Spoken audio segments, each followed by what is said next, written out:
Okay, guys, it's Joe Pietaro from Muscle Sport Mag and me, Deniz from Deniz World of Bodybuilding. Today, I thought, and Joe too, that we should do a little show and we should discuss about current topics and topics that are maybe relevant and recent in our bodybuilding cult. So let's just say hello to Joe and start the topics.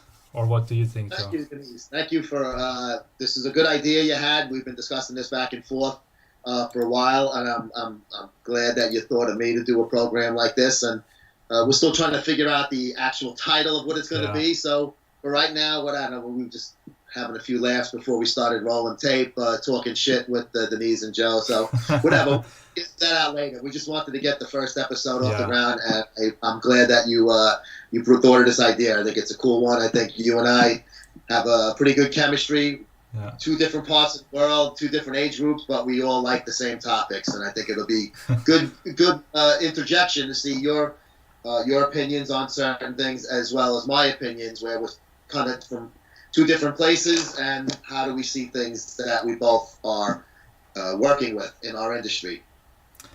Exactly, Joe. So I think maybe today we will do some topics, guys, and next time we will do other topics, of course. So this is like a first thing, like a beta version, or how you call it, with the programs. Okay, so let's start with the most recent topic and the contest which is up this weekend, the Arnold Classic Australia. Joe, what do you think, especially about, the lineup is pretty much the same as the Arnold Classic Ohio, so I think nothing much will be changed. But the one thing that people, of course, look up to and are very, very curious about is Kevin Lerone's second comeback, so to say. So let's first talk about, what do we think he will do placing wise, and what do we think about the movement, in general, if it's a good thing or not. So what do you think? Do you think he can place good or not? Listen, I hope I'm wrong. I would love for Owen to do well and play well, or even win a show that during this comeback he's had the past couple of years. I don't think he's going to do well at this show. I mean, he had a lot of injuries when he made that comeback at the Olympia 2 years ago. It showed in his physique, but you can't knock him. He's 52 or whatever it was. Yeah. Then he revealed he had a lot of injuries, and that's why his legs weren't up to par. Then he was supposed to come back last year and do the Vancouver Pro when he had to drop out because of other injuries. And then now he's coming back at the Arnold Australia. So I almost think like the show like the Vancouver Pro would have been something good for a guy coming in. I think he was 13 years off the stage when he made that comeback at the O. I just think he's better suited if they had a Masters Olympia, obviously. Unfortunately, they don't have that anymore. I don't think he's going to place in this show. I mean, especially with the lineup very similar to what it was 2 weeks ago in Columbus. It was a very formidable lineup, top heavy, and there really wasn't a lot of slouches there. So I think he may look better than he did at the Olympia, because if he was healthy, he really puts his full effort into it, and he's a great warrior, Kevin Levrone. I don't think he should have came back to begin with, and I think him continuing it is not really good. It will never tarnish his legacy. His legacy is what it is. I don't mean that at all, but I just think he's putting his body through a lot of tough things to do this again, and I don't think it's really worth it for him. Joe, what I think is that placing wise, he won't be in the top six for sure, because I don't think that he will bring his legs up. He always posts this, upper body pictures on Instagram, probably saw it, but he never posts his legs. And I don't think that it's because they are so good. I think it's because they are maybe not matching his upper body. And I don't think he will do placing wise good. I think he even knows that and kind of says, I will be better at the Olympia last time, but obviously I don't think he will place good. But I think really the reason for his comeback was, before the comeback, I have a body that goes to the FIBO Expo, European's biggest bodybuilding fitness expo, really huge thing. And he's a hardcore bodybuilding fan, so he obviously knew Kevin before the comeback announcement. And he said that before the comeback announcement, Kevin Levrone could just walk through the expo like a normal guy, and pretty much nobody recognized him from the new guys, from the whole, young guys, because he was normal looking too, body wise. So Yeah. people were really not recognizing him. And right now he's having, one of the most uh, biggest lineups when he's going to the expos. A lot of fans are showing up, and I think that's maybe, you think like, okay, um, I don't know, I'm a legend, but why are these guys not, recognizing me? And then they do such things, and they seem to Yeah. getting fans or something, because they are really not fans of the bodybuilding history, but what's up now, and I don't know, or what's up on social media or something like that. It's a good point. I mean, obviously, when you're one of the best in your particular field, and which Kevin Levrone certainly was in the late Yeah, '90s, 2000s, always a bridesmaid, never a bride kind of thing. He just had two tough guys, and Dorian Yates and Ronnie Coleman, that were happened to be, during their runs as the reigning Mr. Olympias, respectively, and Levrone and guys like him and Sean Ray. They never topped either one of those two. So it's probably tough for him to not have that same fervor around him. And I also, obviously then he started the Levrone signature series, so there yeah, had to be some marketing involved with the comeback. But I think also it's not even an ego thing. I think it's just human nature. Of course, who doesn't want to walk around and be recognized by people, fans of the sport that you put your heart and soul into? So probably that had something to do with it. I think the signature series had something to do with it, and maybe he just wanted to challenge himself also, just to see if he can do it. So I think he should have had his appetite whet from that Olympia. I mean, he proved yeah, to everybody. He got on that stage again. He didn't look his best, and nobody thought he would ever look his best. But he was able to do it even under bad circumstances and get on that stage. And I think that's when he should have packed it in for good then. yeah, exactly. And he He was still would, he can still walk around today. He doesn't have to be competing. He's exactly, putting right back into the marquee right now. Everybody, yeah. just like when I was a little younger, LeBron was a big name, and he is that once again now. I don't think he needs to do shows anymore to stay at that level. Yeah. What I really think is that those guys, like Kevin Levrone or Flex Wheeler, you probably watched the Rocky movie or something like that, and Kevin never won the Olympia, so I think that he has something in his heart that makes him like, man, I really deserve that title, and I can't, I don't want to get old without getting that title. I don't know. I think they still have some setback from back then, which Yeah, makes them wanting to compete, because look at Dorian, for example. He doesn't even think about competing, or Ronnie Coleman, obviously he can't do it, but I think that that's important too for those guys. Okay. yeah. And now Kevin LeBron also, you have to remember when he, like you mentioned earlier, before he put on the size again, um, he stopped. I mean, doing all types of performance enhancers. I remember. I think it was either the. I don't know if it was the '09 Arnold or the '08 Olympia, one or the other. And I saw him there, and I swear he was as thin as I am. Yeah. Uh, and we started talking, and then he started writing for Muscle Sport magazine before he started writing for Muscular Development. And this was when he was just trying to get into the entertainment business. He has a really good singing voice. He was doing some acting. He put bodybuilding on the back burner, and he was just concentrating on being an entertainer. And he's got a great look to him too. So I thought he could have, if he really stuck with that, he could have done pretty well with that. I know he's put out some CDs and things like that, so I know he does have other talents besides, bodybuilding. But I guess just like you said, that flame didn't die out for it, and he wanted to do it. And because he took all of those years off without doing anything crazy to his body, it probably was easier for him to come back and do it. A guy like Ronnie Coleman, I mean, Uh, it's sad to see. I mean, he's just beat his body up between the drugs and the crazy amount of weight that he pushed around. yeah. So that's why I think LeBron was able to gain that size back again, is because he gave his body that nice break that it really needed. And it was an extended break, many years. Yeah. So this is relatively spontaneous, but talking, mentioning Ronnie Coleman, I think Ronnie is really having surgery after surgery after surgery, and he even had like two surgeries in the past 1 or 2 weeks. Do you think, what I think is that Ronnie Coleman is having surgeries, but he's really not recovering. You will always see him around the gym. He's always posting that he's working out, and I don't know. I know that he loves the sport, but he's having the hip replacement. He's still pushing hard. I think the only way when Ronnie Coleman stops lifting is when you really can't move or something like that. When you really can't move his arms or something. What do you think Yeah, about that?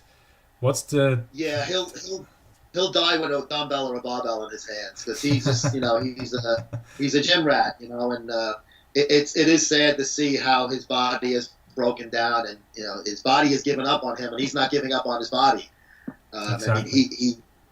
he had a video when he was in Columbus, Ohio, for the Arnold. He was at some gym over there. I saw it on Instagram. So, and he looked really, really bad. I mean, he did a video talking about he was going to be in Ohio and at the Arnold seminar, not at the expo. He looked terrible. I mean, there's no ways to can't mince words there. He looked like shit, and it's terrible to say that and to see that because this is a guy that was like the mountaintop. He was the guy, the mass monster, Mr. Olympia, and for him to have his body do that to him right now, it's tough to I guess for him to accept and for the people in the industry and the fans of the sport. But he will probably always scoff at doctors' orders to say stop lifting, and if that's the way he wants to live his life, God bless him, man. He's going to live the way he wants to live, regardless. I just hope that I don't know what he's doing as far as PEDs go, but I think that's something that could really be a problem as his health declines. Yeah, I think he even can't, walk. He's not even walking right now properly. Yeah, Without, and that's really sad to see because a couple years ago he was still huge. Even after he yeah, retired from competing, he couldn't accept the fact that he is like 300 pounds and he was still huge and going all over the world. And that thing happening to him, I think I don't know, it's like getting broke in one day or something. It was really yeah. abrupt. It was really crazy with him. But we wish him the best. Obviously, he's Of really course, one of the yeah. best, that ever He's a competed. great guy. He's great for the sport. He's got a great attitude. He's charismatic, and he's a fun guy to have as part of this sport. Okay, so speaking about the Ohio Arnolds, maybe we don't have to mention names or something like that. What do you think about the current bodybuilding reporters? Outside of us two, right now in the scene. We're the best. You and I. We're the top two, tied at Yeah. the top. What do you think? I think like Dave Palumbo is doing a great job, but what do you think Mm, about other guys report? Probably who I of mean. course. What do you Yeah. think about? I think RX Muscle does a great job, obviously, Dave. I think Dave at his best is when he does that edgier material. I mean, and that's just because that's the style I like to watch and to do myself. So when you have like Dave, John Romano, and Lee Priest on, one of their programs, Iron Rage or Iron Debate or whatever that he's on, a few different ones. I mean, I can't stop laughing. I mean, the show is just out of control, funny. It's hysterical. So I like that part of Dave. I think he's doing too much mainstream type of things, and that's his business model. Good for him. If it works for him, that's great. But he still, when he wants to have a crazy wild show like when Big Lenny was on, it was out of control. It was funny. So I think Dave does a great job in two different ways. He can cover a show and talk about an upcoming show or review a show or just interview an athlete. Nobody does it better in this industry, in my opinion.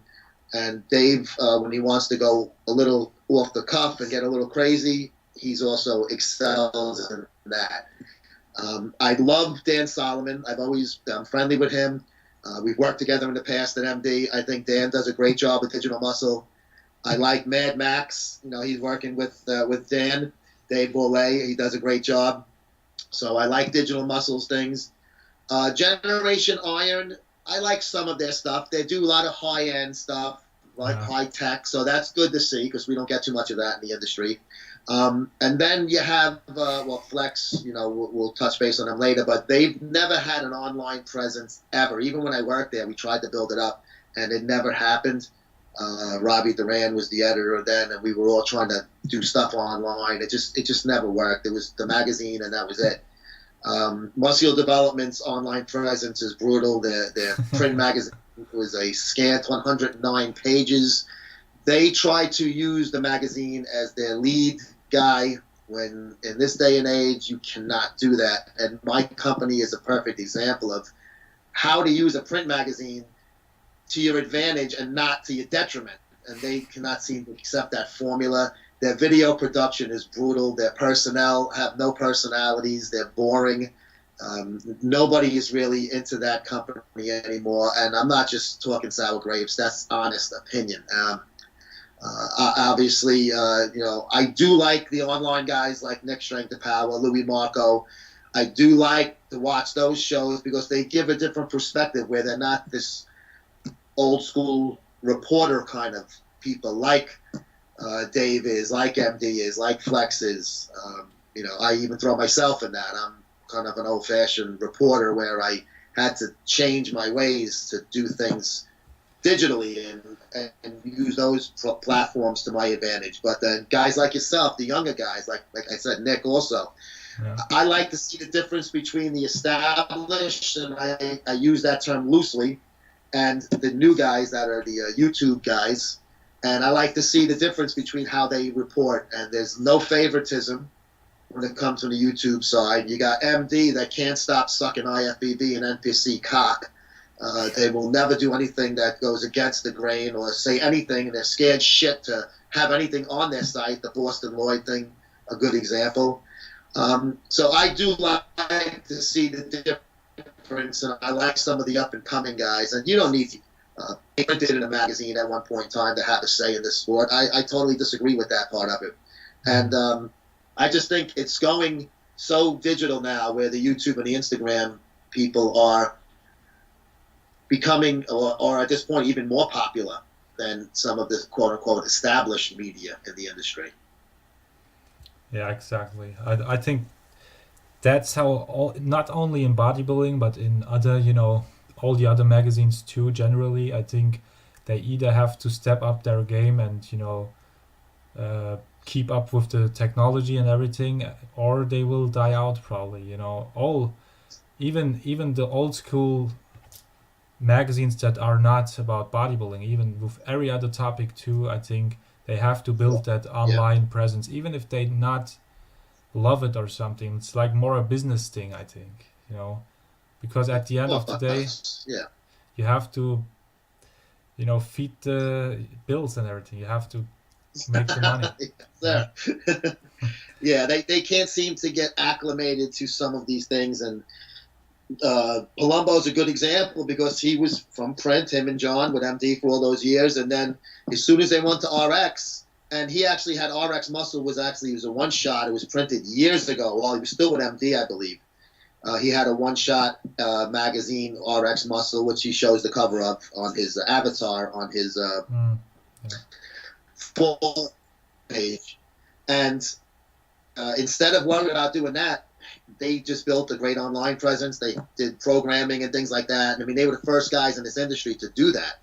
And I'm not going to bullshit because Dave had success in doing that, and I was on his shows and at his studio when he was in Long Island.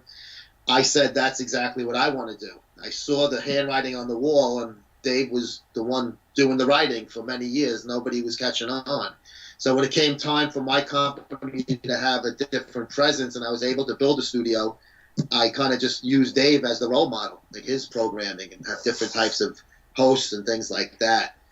I mean, MD's trying that, and they're failing miserably. Their shows are fucking god awful. I mean, there's nothing there to watch. It's terrible in every aspect.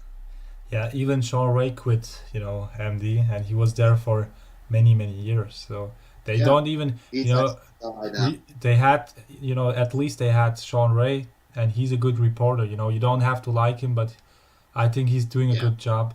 But now they only have Ron Harris, and I don't know if people are happy with him, I But don't know. I have a personal issue with him, so yeah. I guess it's jaded, my opinion. But you never for them. You never had any personal dealings with him. How do you feel as a bodybuilding fan and media personality? Because that's what you are. How Yeah. do you feel about what Ron brings to the table over there? What I really think that guys like Dave Palumbo or even yourself, and when you watch, let's say you do a, I don't know you, let's put it that way. I don't know you, and you do an interview with Lee Priest, okay?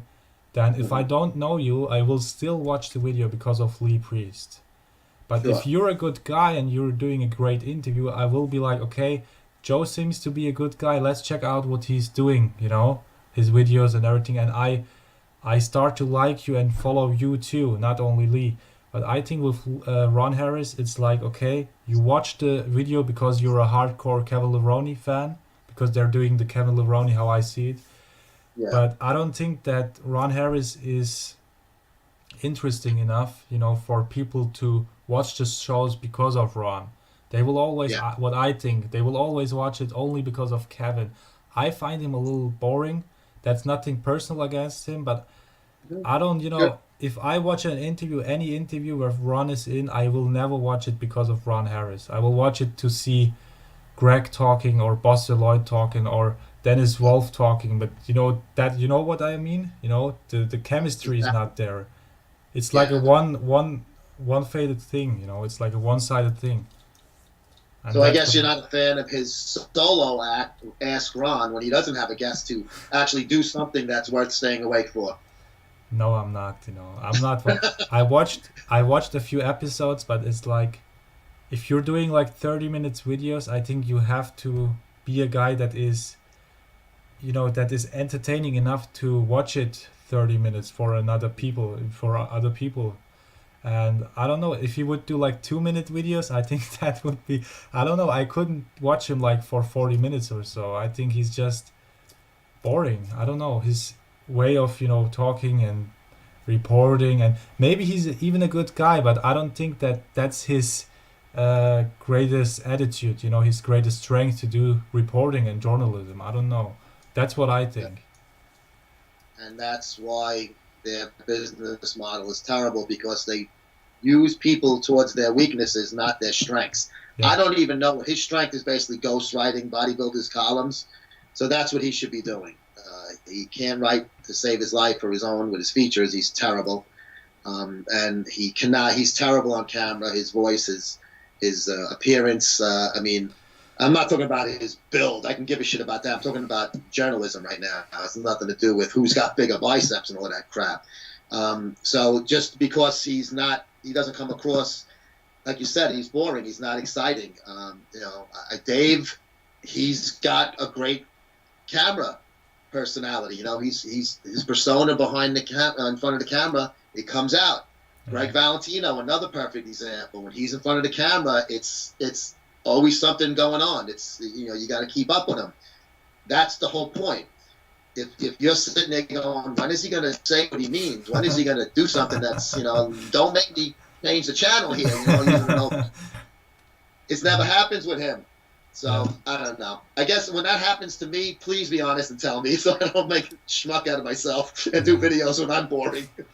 No, I would definitely write you in DM when Yes, that would happen. I would appreciate it. The thing, I kind of get, when the industry you're in, like bodybuilding, is boring itself. I Yes. think it's hard for those guys, to make it exciting. And like Greg Valentino and Dave Palumbo, they are one of the few guys, and you too, and other people maybe, that can even make bodybuilding kind of exciting, And that's Yeah. that's not easy to do. So it's not like everybody could do it, but if you can't do it, why you do it? You know what I mean? So I don't know. It's maybe he has to do it, or he is like, okay, I'm having this deal or something like that. That's my way to make money. It's like That's Steve fine. Blackman's decision. Yeah. I don't know. We all have to, like you said, we all have to pay the bills, and if that's the way he's paying the bills, then he better hope that Blackman keeps that ship afloat as long as possible because he's got nowhere else to go. Nobody's even looking at him if that place goes away. Yeah.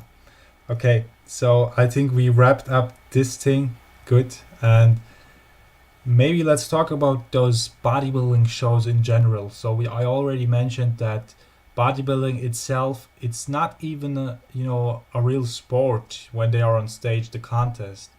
It's like a Yep. presentation of your sport. And we talked about those shows are getting longer and longer.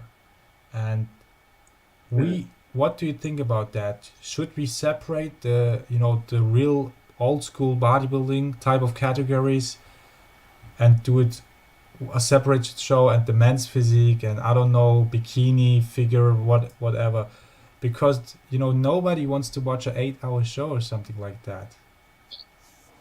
Definitely, absolutely. I always felt that, and I know why they mix them up the way they do, especially on a 2 day show, like an Arnold, Olympia. We're talking about the bigger shows, and then when you go to the amateur ranks, the nationals and the USA's, North Americans, things like that. Obviously, they mix them up because they know that they will kind of put like when you go to a concert, you're not going to see the Who and the Rolling Stones on the same stage. You're going to see the Who and some like band that has maybe one album out as the warm-up act. So they basically use the warm-up act, maybe it would be bikini, coupled with open bodybuilding, which is still the headliner. So that's why they don't want to separate them certain ways. They want to make you have to buy tickets to both shows, so you would have to kind of both nights, excuse me. So you'd have to see both of them. In a perfect world, it would be great if you would have something with the bodybuilding, like you just said, and then fitness. And I use fitness encompassing physique and things like that. So where you would have men's bodybuilding, female bodybuilding, which they don't even have anymore for the most part, but let's say they did. And then I would even put fitness in that because fitness was one of the first categories of women besides bodybuilding when they Yeah. have the routines and all of that. And I actually think that's the only sport athleticism in any bodybuilding type of contest are the women who do the fitness routines. And they're incredible the way they do it. I'm a big fan of that. Obviously, that's another one that's getting less and less as time goes on. But I think that still captures an old school kind of crowd because it's been around for such a long time. So I think if you would have had men, women, bodybuilding, and then like a fitness category in there, that would be pretty cool. And then the other night, you could have bikini, the figure, and men's physique, and if you even want to throw this classic physique, which I despise personally, I think that would be a good way to do it. But how many people would really want to go see that second night? When the men's bodybuilding isn't on stage, you're not going to get a lot of people that want to see bikini and men's physique kind of Yeah. be the headliners. What I think is, let's put it that way. When I went to a show in South Germany, it was, I wanted to see, let's say my buddy was in the junior, class. He's a junior bodybuilder, or he was a junior bodybuilder. But to see him compete, I had to watch a 6 hour show or something like that. And, and it's still, it got delayed and delayed. The organization was terrible. It was like an amateur Uh, show, not a pro show. And to see yeah. him compete, I had, because he's my friend, I waited. But let's say Uh, you're just an outsider and you're interested in bodybuilding, would you really watch a 6 hour show? You probably wouldn't because you would be bored after 1 hour or two max, And I think that's maybe a way of selling tickets, but not, in the future because that guy won't return and won't buy any tickets in the future, I think. Because no, definitely won't. because let's put it that way. If I watch a soccer, you know, game, it's 90 minutes. But imagine it would be 6 hours, 7 hours. Way less people would watch it because you need the time, you need the concentration, you need the interest in it. Yeah. So only the real hardcore guys would remain into it. And I think that's what really is maybe a disadvantage of these shows today. Yeah, no, I definitely agree. And this isn't just NPC and IFBB. I think this is organizations globally. I mean, the IFBB, Physique, Elite, whatever, the Raphael's organization. GBO, WBFF, NABA, organizations across the globe, I think have the same problem, and they're trying to get as many people. Yeah, everybody knows it's money involved, and of course the promoters want to make money in organizations. Who doesn't want to make money? But the consumer, like you said, is not going to want to sit there through. I mean, like I've covered the Nationals a few times over the years, and it's over 1,000 competitors, Denise. I mean, that is just torture. I don't care how good looking the women are. 1,000 competitors, right? After a while, you've seen one, you've seen them all. You don't even, it doesn't even phase you anymore. You know, 10 bikini girls lined up, classes A through F, and you got the next 12 and the next 12. After a while, it's like, I don't even want to see a bikini for the next 10 years now. After a while, it's just like, it's too much. It's overkill. So I think if they did break it up, even if they broke it up differently than my example, it might be better off. You can't have them all in that one day or those 2 days. And then the Nationals, I know they have the, they go through preliminaries and all of that stuff, and then you have the finals and everything. But it's way too many people, and it's way too long. And then when they take away posing time, the competitors complain. But then the promoters are trying to streamline the shows time-wise, so it's kind of a damned if you do, damned if you don't thing. Exactly. I think there are just too many classes to do it on one day, and if you do it on one day, it will take you 8 hours, and that's the problem we're having right now. And let's see what will Yeah, happen. well, and there's a class for everybody. Yeah, I mean, when I was younger, and we had like these, a lot of these natural organizations in the 80s used to put on local shows. Like my gym in Brooklyn used to have a show they sponsored every year. So that show was at a high school. But all there was bodybuilding. There wasn't physique, fitness. It was just bodybuilding, plain and simple, men and women. And they had the teens, they had the novice. Yes, they had a lot of those under categories that you'll see at an MPC type amateur show. But maybe there was 2 or 3 people in each category. There wasn't 30 people in one category. So you could be in and out of there in 2 hours and watch the show from start to finish. And everybody enjoyed the show. The competitors weren't uncomfortable waiting backstage forever. And they opened it up to just every type of physique out there, where it used to just be the ones who stood out amongst the crowd, who were bigger for their age or height also. yeah. I think today is like who pays the fee can compete type of thing. And I know a lot of guys too, like in my gym, that a couple years ago they wouldn't even think about competing with their body because it's just not for the stage back then. But it's today, okay, they say, okay, I can't compete in bodybuilding, but I can try it in men's physique, for example. Or a girl says, okay, I'm not that muscular, I'm not that ripped, but let's try bikini. She's paying the fee and the promoter is happy, and you know what I mean. And the girl is maybe happy because she's an athlete, so to say, and she's she's a bodybuilder. I don't know. I think that's the thing, maybe what we're facing. So Yeah, they're like, it's the everyday guy and girl that are joining contests now. When he used to be the biggest guy in that gym, was the one that, oh, he's going to be on stage. Johnny's going for the the whatever Eastern whatever national organizations title or some shit.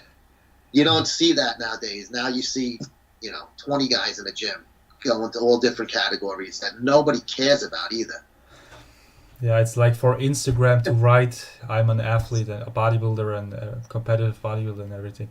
What I also think is, I Yeah, don't know, did you watch at the Arnold Classic Ohio? I think there was like in classic physique or in men's physique or in both classes, and you had yeah, athletes like the top 6. We have Sadiq, Arash, Rahbar, and everything, but there were just so many people, Joe, that the last places there were even fat guys on stage. Chubby guys were on stage at the Arnold yeah. Classics. At the No, this Arnold is. Classic, it's not like even a local show. And at I the know. gold categories too, you had girls that are like chubby girls, that don't have anything to do with, competitive bodybuilding. I don't know. That's like, I don't know And what to say about. have that. Not on a prestigious stage like an Arnold. You just cannot have that.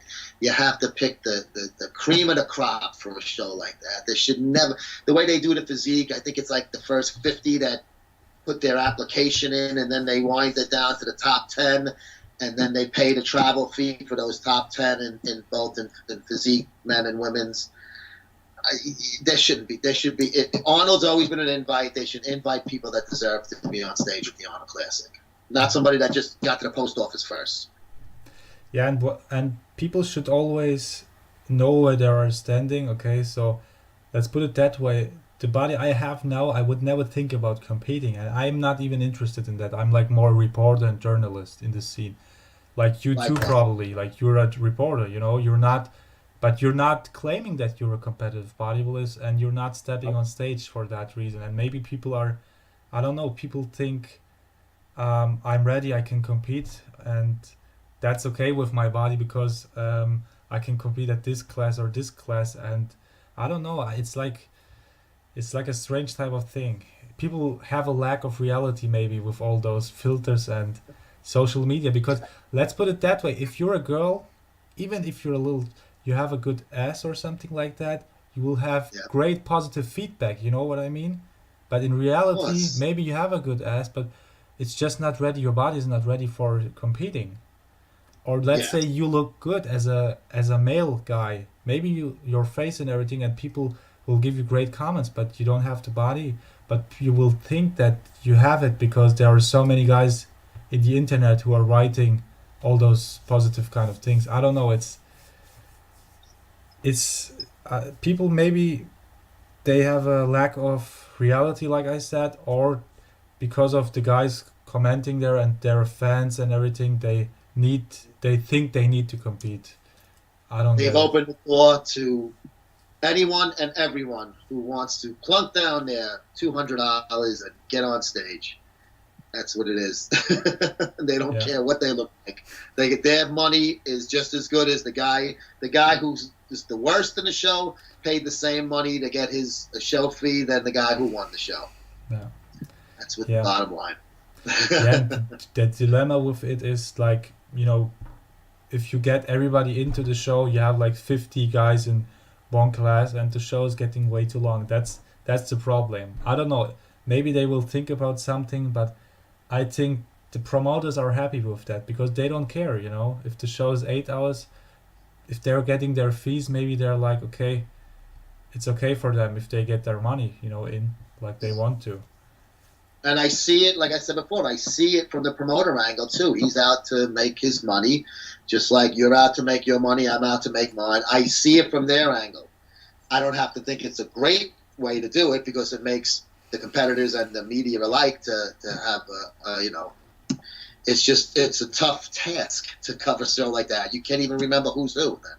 Yeah, and maybe they think like, okay, I won't have like 10. Let's say an amateur show. I won't have like 3,000 guys watching the show. Okay, as a viewer, I won't have 3,000 viewers, but if I have that many athletes, I get enough money to overshadow that lack in viewers and everything.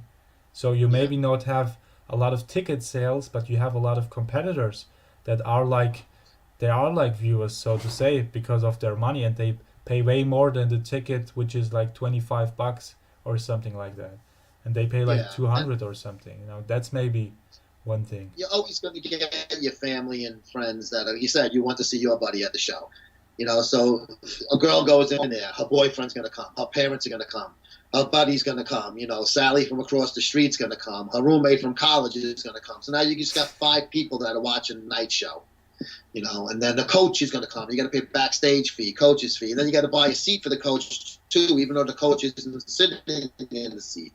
So it's there's always going to be, I think it's going to get worse before it gets better. I think they're going to add more categories like they have in Europe. Like I'm sure you're familiar with, like this, what do they call it? Where they have like the formal wear and shit, wellness category, where they're wearing like Mm, fucking tuxedos and evening gowns on stage, the guys and yeah. the girls. So I think you're going to see that coming into all over the place, not just in Europe. I think it's gonna. That's the next thing to hit the U.S. Yeah, it could be. I think I saw those pictures too, but they don't have those classes at the German in Germany. They don't have Oh, that into in bodybuilding shows. Maybe not yet. Maybe it will come. I don't know. But I saw it in Poland, I believe, was one of the shows I remember yeah, seeing it first at. It was, I think it was the Levrone Classic. And a couple of years ago, he had the first show of the year in Poland. He was the promoter. It was an IFBB show. I think it was a pro-am. And I think in the am part of it, they had this wellness category where there was guys in like suits, women in like gowns and stuff like that. And then they had like a swimsuit part of it also. And the guys were on stage in their underwear. I mean, it just, mm, I don't know. I just, after seeing, pumping iron, and then you see Lou and Arnold and Franco and those guys on stage, and then you see some guy that weighs about $120 in his freaking skivs. I'm like, this is not the way it's supposed to be. yeah. They just those type of things. They just should separate because if there are guys who want to watch that kind of thing, they should be able to do so. But at a different contest, you know what I mean? At a different Yeah, event, fashion show at that point. It's not a physique show. I mean, it's just, I don't know. like you I don't said. know. I guess I'm probably being redundant because I keep saying the same thing over about how these shows are, but it's just, I don't know. I mean, that's why I don't cover shows, because I show no interest in them. They bore the hell out of me. Especially those longer ones like that. I have no interest in going to them at all. Hmm. Yeah, I think even the routines of the men, they didn't. I don't know if they judge posing right now, but you see on those pro contests, even man bodybuilding, open man bodybuilding, some guys they don't give a shit about posing. They do their routine. It's like, and it's not entertaining at all. Or I saw the Arnold Classic in Ohio, just a live stream, but Fred Smalls, do you know that guy, Fred Yeah. Smalls? He did a great routine. I could watch it on TV. Yeah. I could watch it with my father, and he was like entertained. He could watch it, even if he's not a huge fan. But if you have those extremely boring routines, who wants to watch that outside of the hardcore fans who are like, okay, let's see how his rear delt is or something like that while he's Yeah. doing his routine. But if it's not getting judged, the athletes maybe don't see a need in, you know, giving it attention or too much attention or something like that. Yeah. Posing is definitely, even though they do it in the Arnold again, it's scored, but somebody who's doing great in posing is not going to beat out somebody that's got a better physique, and that's the way it should be. But at least they put a little more attention on it, and I have always enjoyed the posing routines. And when you see one that's lousy, the guy didn't put any preparation into it, and you can tell the ones that did put the preparation time. And a guy like Fred Biggie Smalls has always been known as a very entertaining poser. Exactly, he did a great job. Okay, so we talked about the Arnold Classic Australia, the shows being too long and everything, and now let's talk about Uh, maybe the guys who support those kind of things, so the brands who are sponsoring those kinds of things. I think a couple years ago, Lee Priest said in one of his interviews that in sports like football or soccer and everything, you have like big brands that don't have to do anything with that sport. Like soccer, you have Mercedes, you have BMW, you have Audi, you have all those brands that are like automobile brands that don't have anything with soccer, but they sponsor the show. But in bodybuilding, we only have brands that are in the scene, like supplement brands. Most and foremost. Um, what do you think is the reason behind that? Or what's your view on that thing? Um, I mean, to me, when I see a bodybuilding forum thread where it says, I don't know, Deniz signs with Muscle Meds, I cringe. I go, who the fuck cares if an IFBB pro signed with MHP, Muscle Meds, Muscle Farm, BPI? It is the most asinine thing in the fucking world to me to say that this guy signed, like you said, and like what Lee brought up. You have professional athletes, Michael Jordans of the world, LeBron Jameses. They have sponsorships all across the board, from food to drinks to shoes to underwear, everything.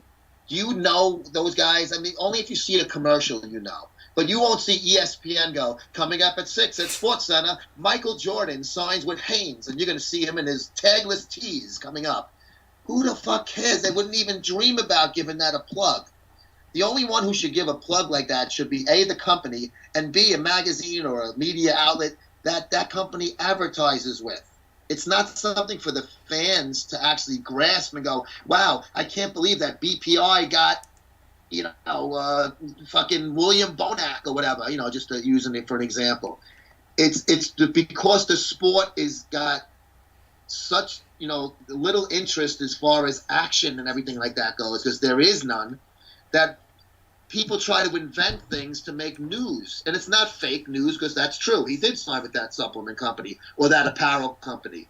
But who really gives a fuck? Now, the company itself, like I said, they want to be proud and say, Bonac's wearing our gym gear. He's using our wraps in the gym, and he's taking pictures with the wraps, and it's on their new ad. So now that ad's going to catch attention. But to put it on like a fan site, to me, we're trying to find something exciting in a place where there is nothing to be excited about. Yeah, I think you don't. It's like it's pathetic too. It's I don't know if you're reporting. I never do those news. If like for example, really Winklet signs with Yamamoto or something, I don't make a news out of it. But it seems like in bodybuilding, it's a big thing, and athletes too. They are. I don't know, bodybuilding and brands and everything, supplement brands. It's a whole different thing than in other sports. The athletes too. If I let's a soccer player never will say in every video he does that Nike is his sponsor, but you see him with his Nike shirt, Yes, and you know exactly. it. It's like common sense. You know what I mean? It's like Yes. you. It's like me seeing you driving a Mercedes. You have like a Mercedes, right? A Mhm. Mercedes. I don't know how to pronounce it in American language, but in German it's Mercedes. Mercedes. Close enough. Yeah. Yeah, The German pronunciation should be the correct one. That's where it was yeah, born. exactly. It's from Germany. Yeah, but let's say you would do videos, and in every video you make, you would say, I'm driving Mercedes. I know I see you driving it. You don't have to say it. You know what I mean? Yes, It's I it's know getting exactly what you. it's getting Yeah. annoying if you mention it 10 times in your video, like you're thinking you're the king of the world, and other people are not, or something like that. Yeah. I Yeah. don't know. I It's guess the only other comparison I can think of is when you see like a UFC fighter, and he has a certain sponsor, and then after the fight ends, he puts the T-shirt and the cap on of his sponsored whatever gear or whatever it may be, or energy drink. And a lot of times, like when Joe Rogan's interviewing him after the fight, he might say, "I want to thank my coach and my sponsor," or something like that. Yeah, But that's other than fine. that, never see it. Like you don't see, you're not going to see David Beckham say, "Hey, here I want to give a shout out before I at this press conference. I want to give a shout out to my, to my sponsor, whatever, I don't know. I'm trying to think of a soccer company, and I'm drawing a blank. But like the Smith, Smith ankle pads or whatever, or ankle wraps. You don't see it. It's unnecessary, and once again, it's trying to make something out of nothing. If the Yeah, guy's wearing a shirt from, whatever, Gold's Gym Gear, and he's wearing that shirt, and he's doing his video wearing it, and at the end it says sponsors, and it's Gold's Gym Gear, people are going to realize Gold's Gym is in that video, and that's what the guy's wearing. You hmm don't have to shove it down our throats. I don't know. It's another thing that separates bodybuilding from the rest of the human race. yeah, It's very esoteric. It's unique. It's awkward in many aspects. The sport, quote unquote. yeah, We sometimes we make it even worse than it should be. yeah. What I also think, I watched, a video where two bodybuilders, they had their supplement sponsor, and like we already discussed many times, they, of course, you see a bodybuilder and he does a protein shake in that food video or any video he's doing or vlog video. It's normal in bodybuilding that you drink protein shakes, but he Yeah, mentioned it many times that he's with that company, and that the topic was not even about the company, so it was like unnecessarily news. But that was not only the only thing. When he brought up something that hadn't do has not to do anything with the supplement company, he was like, "Oh, I don't want to show you that because I'm not sponsored by that brand." You know what I mean? oh, that's That's terrible. what I. You don't have to be Who sponsored edited for that every video and fucking got thing that you in? wear.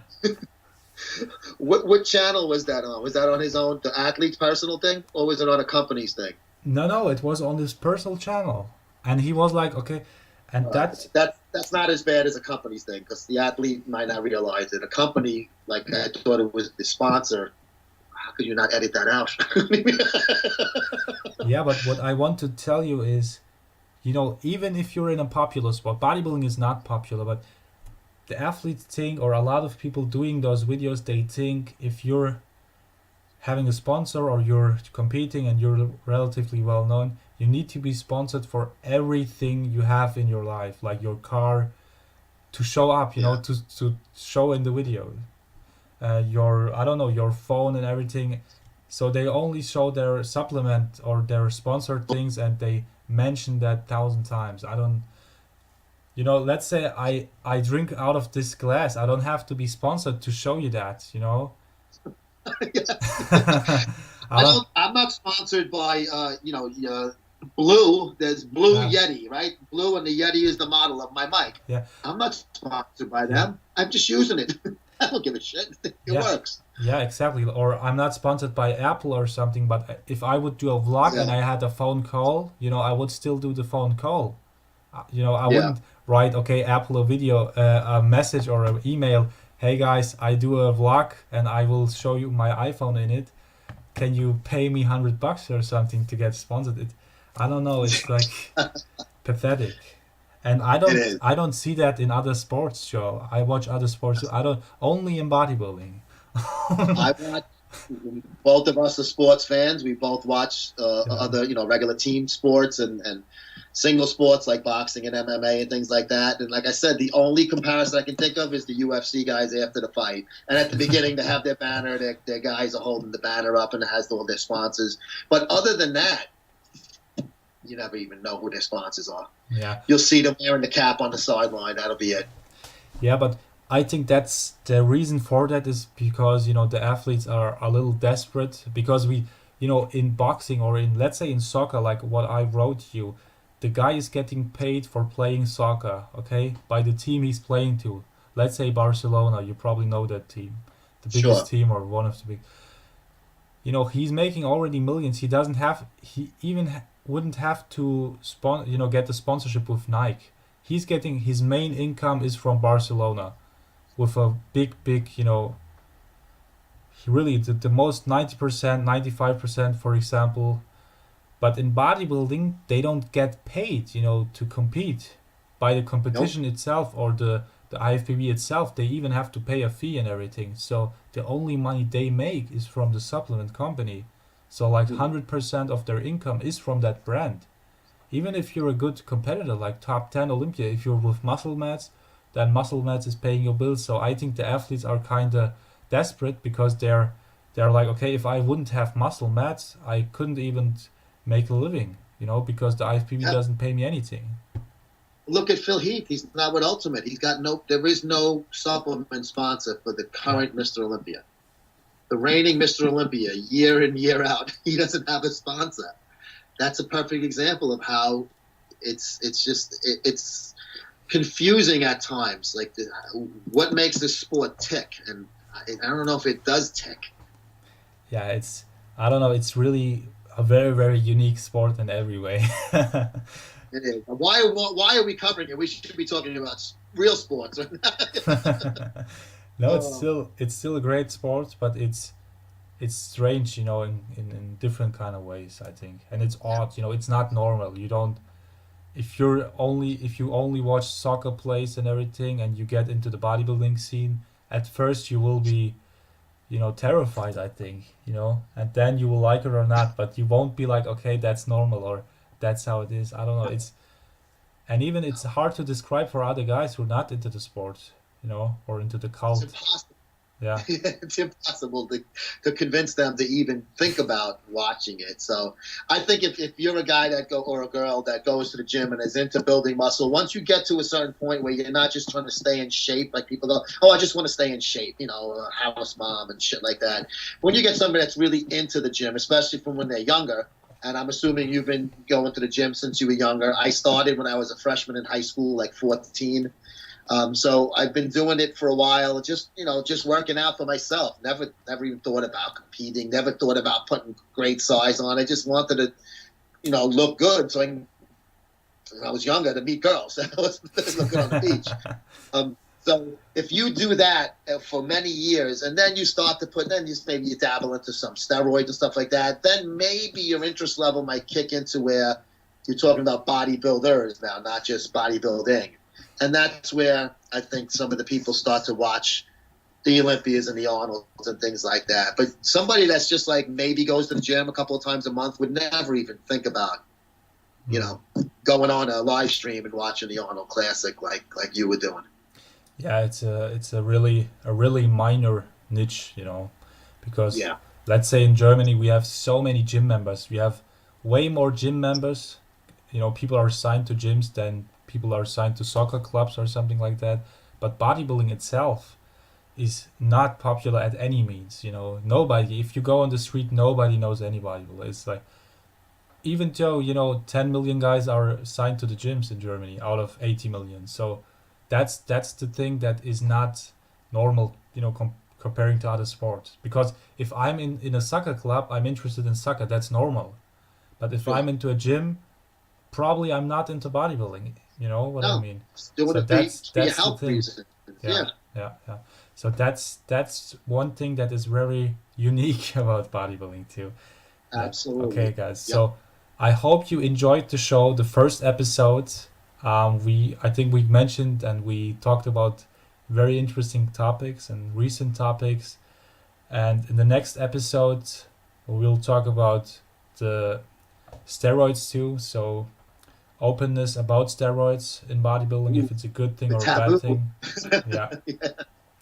And of course, bodybuilding magazines dying out. Who's next? Flex magazine made the beginning, so to say. But we don't think that it's the only one, who will end that way.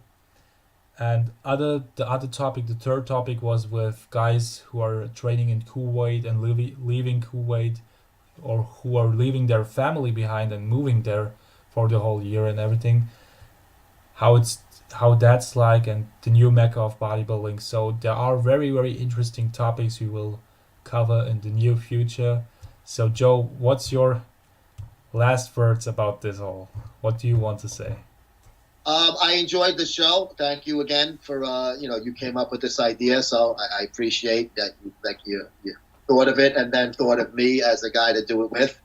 I enjoyed the topics today. I'm definitely looking forward to the topics next week, especially the bodybuilding publications. That one I'm definitely looking forward to talking, because that's what I'm in, so it's very relevant to me, and I have strong opinions on why they don't work anymore and how they can still work to a certain extent, but with a caveat involved that they're going to have to wait to hear and watch the show next week, because if I say it now, they may not want to tune into that part. Okay. Yeah. So you only have positive advantages of watching this show, of There you course, and the next episode. So subscribe to my channel, and of course subscribe to Muscle Sport TV. We will have the links in the description. Thank you for watching this show, and see you soon, Joe. Bye. Take care.